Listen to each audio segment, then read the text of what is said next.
Réputée pour son dynamisme, la Startup Nation est parfois résumée au secteur high-tech. C'est pour faire connaître les potentialités de l'économie israélienne et les atouts des groupes français que la Chambre de commerce France-Israël organise le 13 décembre une rencontre entre entrepreneurs français et israéliens en présence du ministre du Commerce extérieur Christophe Becht. Des entreprises françaises y seront primées. Un sujet de Fabienne Lissac. La France et Israël ont de multiples raisons de faire du commerce ensemble. Pour preuve, L'Oréal, Alstom, Total, Mauboussin, plus de 2000 entreprises françaises exportent déjà leurs produits vers Israël. 50 filiales de firmes françaises emploient 6000 personnes. Les managers israéliens ont plusieurs qualités. La première, c'est la vitesse. Quand il y a un problème, ils bougent très vite.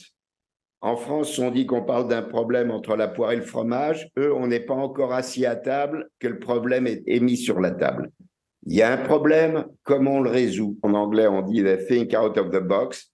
Un groupe comme L'Oréal est très intéressant parce qu'il a racheté pas mal de startups et qui amène beaucoup d'innovation au groupe avec des gens qui ont des approches très, très différentes. L'économie israélienne est aujourd'hui la plus développée de la région. Le PIB d'Israël, 370 milliards de dollars, équivaut en effet au PIB cumulé de l'Égypte, du Liban, de la Jordanie, de Cisjordanie, de Gaza et de la Syrie.